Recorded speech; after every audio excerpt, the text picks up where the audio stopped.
नमस्कार.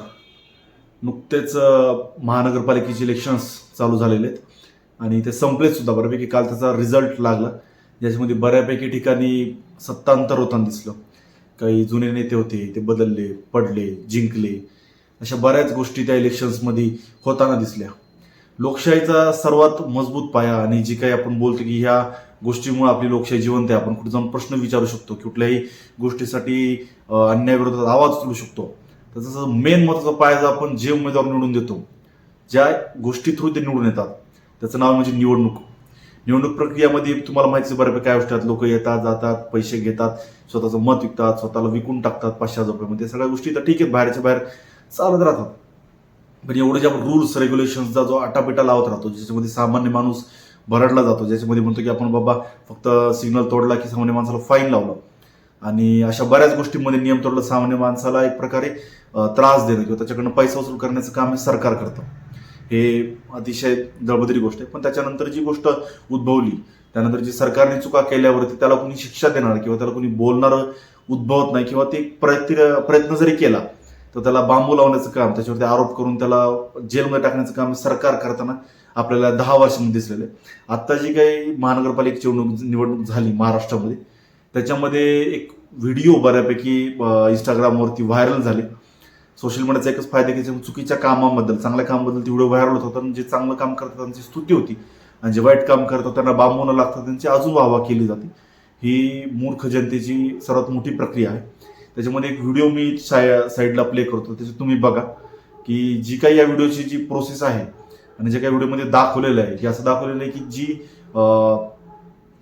मत करताना जे व्हिडिओ व्हायरल झाले, जे पैसे नाही बोलतो वोटिंग करताना जे व्हिडिओ व्हायरल झाले, आज तुम्ही मतदान केंद्रावरती ज्यावेळेस तुम्ही जाता, तुम्ही ज्यावेळेस मोबाईल अशा गोष्टींना पूर्णपणे बॅन आहे, ते पूर्णपणे बाहेर ठेवायचे. पण हे आतमध्ये जाऊन खुशाल पद्धतीने ते मतदान करताना दिसताना आपल्याला दिसतंय. त्याच्यामध्ये पूर्णपणे नियमांची पूर्णपणे 12 वाजलेत ह्याच्यामध्ये आपल्याला दिसते. आणि जर तुम्ही अनालिसिस केलं तर नियम हे फक्त सामान्य माणसासाठी असतात. त्यामध्ये पण काही सामान्य माणसं तिथं जातात, मध्ये व्हिडिओ काढतात, व्हायरल करतात.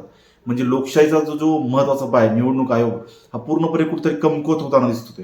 आता जी सिच्युएशन अशी आहे की सत्ताधाऱ्यांची पूर्णपणे पैसे घेऊन त्यांची गुलामगिरी करणं, हे आत्ताचे जे निवडणूक आयोग आहे पूर्णपणे आपल्याला दिसतंय. जर नियमांचं कुठंतरी उल्लंघन होतं, त्याच्यामध्ये जे पोलीस प्रशासन आहे त्याची सुद्धा यामध्ये खूप मोठी चूक आहे.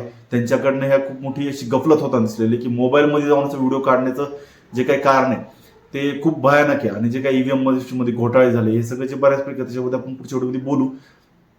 पण जे काही नियम आहेत ते फक्त सामान्य माणसालाच लागू होतात का, हा सगळ्यात मोठा प्रश्न आहे. जरी लागू झाले तर तुम्ही त्या नियमाची अंमलबजावणी किती केली?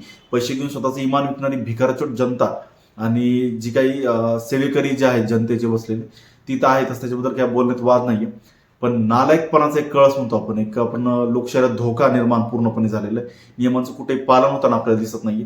त्यामुळे तुम्ही काय नियम पाळत बसलेत? स्पष्ट इशारा जर देण्यात झाला तर सामान्य जनता नियम पाळून मरून जा, अशी गत आपल्याला होताना दिसते. 500 रुपये हातात टेकवून मतदान केंद्रामध्ये मोबाईल घेऊन जावा आणि प्रॉपर व्हिडिओ काढा, अशी दळबद्री स्थिती सध्याच्या भारताच्या राजकारणाची आणि भारताच्या लोकशाहीची आणि भारताच्या पूर्णपणे निवडणूक आयोगाची होताना आपल्याला दिसते. ह्याच्यामध्ये जर नियम पाळत बसले तर तुम्ही मरणार एक ना एक दिवस, हे 100% खात्री. त्यामुळे लय नियम पाळत बसू नका. नियम पाळले देशाच्या लोकशाही धोक्यात येईल, असं एक प्रकारे सांगण्याचा पण प्रयत्न मी करतोय. दुसरी गोष्ट अशी की जर आपण नियम पाळले समोरचा नियम पाळले, ह्या भ्रम तुम्ही डोक्यातून काढून टाका. तुम्ही चांगले तर जग चांगलं, हा कलियुग पूर्णपणे गेलेला आहे आणि लोकशाहीला पूर्णपणे बांबू लागलेला आपल्याला दिसून येतोय. त्यामुळे इथून पुढे काय करायचं, कसं करायचं, निर्णय सर्वस्वी तुमचा आहे. जय हिंद, जय महाराष्ट्र.